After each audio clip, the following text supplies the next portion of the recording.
Шымкент мектептерінің бірін тәмамдаған бойжеткен бір ер азаматпен танысады. Оның әкесі мен атын өзгертуді сұраған Мадинаның ата-анасы жақсы таныс болған екен.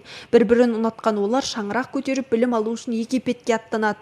Ал онда кейіпкеріміздің жары Түркияға барамын деп шешім қабылдапты. Оған да амалсыз көнген қыз басында оның не ойлағаны бар екенін білмедім дейді. Ол бірінші кіріп кететін болды, сол Сирияға жол жүріп кететін болды. Бірақ ол кезде де маған жаңағыдай там осындай соғыс болып жатыр, адамдар мысалы бомбить етуі мүмкін, ондай нәрсе айтқан жоқ та маған ештеңе.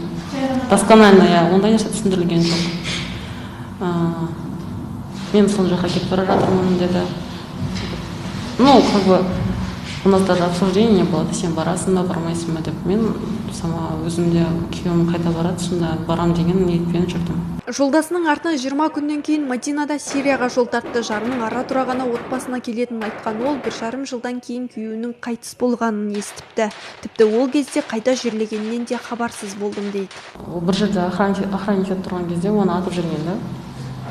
Сол кезде өзім телосын көрдім. Алып келді? Алып келді өзіме. Көрсетті, то, что он уже қайтыс болды деп көрсетті маған.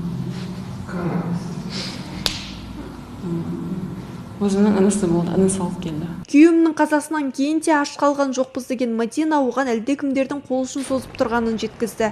Азық-түлік, киім-кешек тіпті ақшамен де қамтамасыз етіп отырыпты.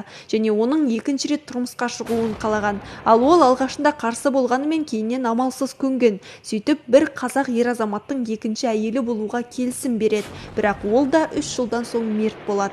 Қайтыс болған кезде мен соғысуға кеттім деп кеткен. Сол кезде маған кейін хабарын айтып келді. Сосын кейін қайтыс болды осындай жерде, осындай беспилотник ұрды деп. Бұдан кейін елге оралғысы келсе де жүрексініп жүрген қызға Қазақстаннан жусан операциясын жүзеге асырушы азаматтар келеді. Тізімге алғаш болып жазылған Мадина 2019 жылы аман-есен отанға қайтады. Қазірде өзегі өкінішке толы қыз мұндай жағдайға түспес үшін білімді болу керек дейді. Ал қазір 2 перзенттің анасы әке-шешесімен бірге тұрады. Балалары сабаққа барады, ал өзі жұмыс істейді. Стратегический войнаның құрбандары болдық деп айта аламын да. Сол нәрсе уақыт босқа өтті, нервы, страх, психологические нарушения, сондай сияқты нәрселер. Балалардың өзінде де. Вы сейчас можете называть себя счастливым человеком? Айта аламын. Мен бақытты адаммын деп айта аламын.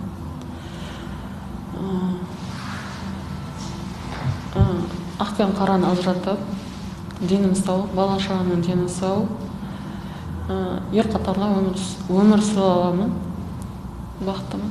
Білім алып, мемлекеттің өзінің қағидаларын білу керек, то, что это законно, незаконно, это дұрыс емес деген нәрсе сияқты, сол нәрселер. Бүгінде 3-ші мегаполисте Мадина сияқты Сириядан келген 17 азаматша бар. Сала мамандары олардың дәстүрлі исламға бейімделу үшін әр ай сайын кездесу өткіземіз дейді. Ал ер азаматтары 5 жылдан 7 жылға дейін темір торға тоғытылған. Біздің жұмыстың негізгі мақсаты осы қала аумағындағы деструктивті діни ағымдарды оңалту бойынша жұмыстар жүргізу. Яғни солардың бұрыс ағымға кетуін жаңағыдай дәстүрлі бағытқа бейімдеу бойынша жұмыстар ұйымдастырамыз және солармен сұхбаттар жүргіземіз.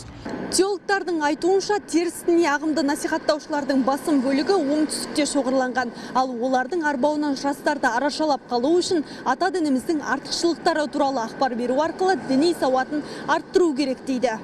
Мөлдір Ибадуллаева, Ерлан Бексаитов, Абзал Тұрабеков, Отырар телеарнасының жаңалықтар қызметі.